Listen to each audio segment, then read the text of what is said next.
김민하 기자 어서 오세요. 안녕하세요. 첫 번째 항목은요. 독립유공자 재심사입니다. 오늘 국가보훈처가 밝힌 거죠? 그렇습니다. 지금 요새 뭐 이런 주요 업무 추진 계획 이런 것들을 대통령이 보고하는 이런 것들이 이제 진행이 되고 있는데요.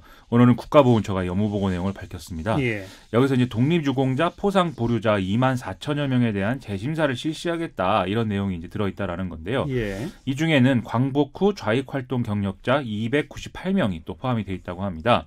특히 올해는 3.1운동과 임시정부 수립 100주년인 만큼 역대 최대 규모로 독립유공자를 발굴하고 포상을 하겠다 이렇게 밝히기도 했는데요. 네. 구체적으로 이제 600명을 목표로 하고 있다 이런 내용도 포함이 돼 있고 해서 좀 내용을 좀 알아보겠습니다. 얼마 전에 그 약산 김원봉 서훈 논란이 있었잖아요. 그렇습니다. 그게 바로 이 좌익활동 경력자 아닌가요?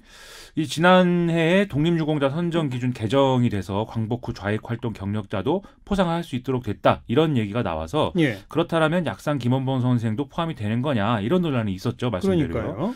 다만 이때 그 바뀐 기준을 보면은 북한 정권 수립에 직접 기여하지 않은 인물이어야 한다 이런 단서가 있었거든요. 그런 단서 때문에 안 됐던 거죠? 그렇습니다. 그래서 이번에도 김원봉 선생은 뭐 북한 정권 출범 후에 고위직을 지낸 바 있기 때문에 지금 포함이 안 되는 상황이고요. 이 독립유공자 포상 보류자 2만 4천여 명 여기에는 이제 지금 포함이 돼 있지만 재심사 대상으로 거론된 방금 말씀드린 광복 후 좌익활동 경력자 298명에는 김원봉 선생이 포함이 돼 있지 않은 걸로 확인됐습니다. 아무튼 지금의 기준에서는 김원봉 선생은 일단 검토 대상이 아니다. 그렇습니다. 그럼 이번 재심사에서 중요하게 보는 기준은 뭐예요? 일단 학생 항일운동하고 이 영남 지역 의병 활동 참여자를 집중 발굴한다 이런 내용이 하나가 들어있고요. 또 두 번째로 여성 독립운동가에 대한 보상을 적극 추진한다. 이 내용도 이제 들어 있습니다. 예. 지금 독립운동 이력이 파악이 된 여성과 의병 중에 이제 미심사자가 1,892명 정도다 이렇게 되고 있는데요. 특히 여성 독립운동가들의 경우에는 뭐 당시 뭐 머리카락을 잘라서 자금을 마련했다라든지 아니면 직접 거래에 나서서 어떤 직접적인 역할을 했다든지 이렇게 여러 가지 일을 했음에도 불구하고 대단히 제한적인 범위 내에서만 평가되는 거 아니냐 이런 지적들이 이미 나온 바가 있다는 것이죠. 예. 그 반대로 친일 행적을 했는데도 유공자가 된 경우 이런 지적도 있었잖아요. 그렇습니다. 뭐 가짜 유공자가 있다 뭐 이런 얘기들이 지금까지 많이 나왔었는데요. 그러니까요. 이에 대해서 국가보훈처는 이 지금까지 서훈자 1만 5천여 명의 이제 공적 전수조사를 진행을 하겠다 이렇게 밝히고 있습니다. 그래서 이를 위한 독립유공자 공적검증위원회를 역사학 전문가 등으로 이제 구성하겠다는 거고요. 예. 이 서훈자 공적의 진위, 중복 여부 및 친일 행위 등을 이 이제 기구를 통해서 검증을 해서 이 결과에 따라서 서훈을 취소할 수도 있다. 이런 내용이 오늘 보고 내용에 포함이 되어 있습니다. 네. 이 작업은 비교적 심사가 미흡한 수준에서 이루어졌던 1976년 이전 서훈자부터 이제 단계적으로 실시를 한다고 하고요. 그래서 우선 검증 대상자 587명에 대한 조사 결과를 오는 7월 달에 발표하겠다 이렇게 밝히고 있습니다. 네. 그 밖에 보훈처가 올해 추진하는 사업엔 또 뭐가 있어요? 지금 눈에 띄는 내용으로는요. 남북 공동 유해 발굴 추진 사업이 있는데 이 중국 여순 감옥 묘지에 매장된 것으로 지금 추정이 되고 있는 안중근 의사의 유해 발굴을 위해서 이제 협력을 한다는 거죠. 예. 그래서 북한하고 공동 학술 회의를 여는 등의 어떤 사료 연구 시도 이런 것들을 같이 하겠다라고 하고 있습니다. 네. 그리고 올해가 3.1운동 임시정부 수립 100주년이잖아요. 그렇습니다. 그거 차원의 사업도 있지 않나요? 3월 1일부터 4월 11일 임시정부 수립 기념일까지 전국에서 3.1운동 지역 100곳을 대상으로 한 독립의 횃불 봉송과 만세운동 재현 행사 이런 것들이 이제 실시가 쭉 되고 있는 상황이다라고 하고요. 또 임시정부 수립 기념일에 대한민국 임시정부 기념과 건립을 선포할 예정이다 이렇게도 밝히고 있습니다. 예. 아울러서 지난달 말에 이제 임시정부 수립일 기념을 지정하자는 뭐 이런 논의도 있었긴 했는데 그거는 좀 안 돼서 그 점은 개인적으로 좀 아쉬운 내용입니다. 네. 자, 시사위키 두 번째 항목은요. 갑자기 반기문입니다. 네, 그 뭐 미세먼지 관련된 기구에 반기문 전 유엔 사무총장 이름이 막 나오더라고요. 그렇습니다. 이제 뭐 오랜만에 듣는 이름이다 이런 생각이 들었는데요. 청와대가 반기문 전 유엔 사무총장을 이른 시일 내에 만나서 미세먼지 사회적 기구의 구성과 운영 방안에 대해서 의견을 나누기로 했다. 이런 보도가 이제 오늘 또 나왔죠. 그러니까요. 그래서 이게 무슨 일인지 좀 알아보겠습니다. 이게 뭐 바른미래당 손학규 대표의 제안이라면서요? 그렇습니다. 손학규 대표가 지난 8일에 정부에 이제 미세먼지 범사회적 기구 설치 이것을 제안을 했고요.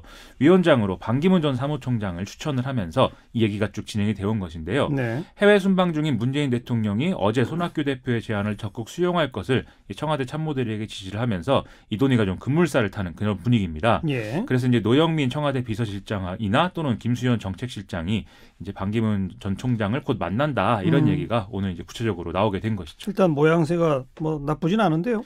그렇죠. 반기문 전 총장이라고 하면 어찌됐든 지난 대선에서 문재인 대통령하고 좀 경쟁을 하려고 했던 이런 인물 아니겠습니까? 예. 그래서 문재인 대통령 입장에서는 이 미세먼지라는 이 중요한 문제의 해결사 역할을 맡기면서 뭔가 탕평 또 이제 배려, 소통 뭐 이런 느낌을 줄 수 있는 그런 카드로 생각을 할 수가 있겠다는 것이죠. 네. 또 손학규 대표 입장에서도 바른미래당은 아무래도 지금 뭐 구심력이 약화되고 있다 이런 얘기들이 많이 나오고 있기 때문에 반기문 전 총장을 좀 수면 위로 끌어올리는 방식으로 이 중심을 잡는 효과를 기대할 수 있지 않겠느냐 이런 얘기도 나오고 있는데요. 예. 이 손학규 대표는 뭐 정치적인 고려는 없다고 하지만 결과적으로는 뭐 서로 윈윈이다 이런 평가가 가능할 것 같습니다. 그리고 내용석으로 봐도 미세먼지 문제 풀려면 국지적 노력이 필요하잖아요. 그렇죠. 그렇자면 반기문 전 유엔 사무총장의 역할도 또 중요하죠. 그렇습니다. 그렇기 때문에 이제 명분도 충분히 있다 이렇게 얘기를 할 수가 있는 건데요. 예. 미세먼지 문제라고 하면 지금 누구나 인정을 하듯이 중국 요인이 상당수 영향을 미치고 있는 거 아니겠습니까? 물론 이제 중국 원인론에는 부풀려진 것도 있고 뭐 사실이 아닌 것도 있고 또 일부는 사실에 부합하는 내용도 있고 여러 가지 내용이 있습니다만은 네. 총체적으로 뭐 중국의 어떤 역할이 필요한 것이죠. 하지만 중국 정부는 이런저런 논리를 지금 들어서 자신들의 책임을 사실상 부정하고 있는 이런 상황인데요. 예. 그렇기 때문에 반기문 전 총장이 갖고 있는 국제정치적인 여러 역량들을 좀 활용해야 된다. 이런 얘기가 이제 명분 있는 얘기다. 이렇게 평가할 수 있다는 것입니다. 그래서 실제 이런 기후가 가시화되면 뭔가 좀 진전이 있을 것 같은 기대감이 좀 생기네요. 그렇습니다.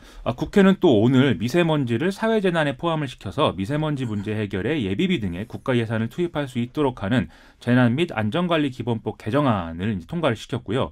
또 이것 외에도 미세먼지 문제를 해결하는 어떤 그런 내용이 담겨 있는 8개 법안을 처리를 하기도 했습니다. 예. 거기다가 오늘 이제 앞에서도 얘기했지만은 바른미래당 김관영 원내대표의 교섭단체 대표 연설에서도 미세먼지 문제가 좀 중요하게 언급이 되는 그런 상황 아니었겠습니까? 네. 그래서 이것은 뭔가 탈원전 정책이 마치 미세먼지의 원인인 것처럼 지금 얘기를 하고 있는 자유한국당의 태도와는 좀 다른 모습으로 보이는 것이죠. 그래요. 오늘 더불어민주당은 국민 건강권 앞에서는 여야가 따로 없음을 보여주는 대목이다. 오늘 이제 국회 처리 의결에 대해서 이렇게 평하기도 했는데요. 예. 이런 좀 전반적인 상황들이 좀 뭔가 자유한국당의 정치와는 차별화된 그런 모습들을 보여준다. 이런 평가도 나오는 것 같습니다. 그나저나 반기문 전 총장은 하겠답니까? 일단 반기문 전 총장의 측근으로 알려져 있는 김숙 전 유엔 대사가 언론에서 얘기를 하고 있는데요. 일단은 긍정적인 분위기인 것처럼 이제 얘기를 하고 있습니다. 반기문 전 총장이 유엔 사무총장으로 재임하던 시절에 기후 변화라든지 그다음에 지속 가능 발전이라든지 이런 주제에 무게를 실어왔기 때문에 이런 이제 미세먼지 관련 역할을 맡는 것에 무리가 없다. 이런 얘기를 하고 있는 것인데요. 다만 반기문 전 총장은 지금 외국 출장 중이기 때문에 금요일에 귀국을 하면 그 이후에 청와대의 구체적 설명을 듣고 최종 결정을 하게 될 것이다. 이렇게 설명을 또 하고 있습니다. 지켜봅시다. 수고하셨어요. 고맙습니다. 김민아 기자였어요.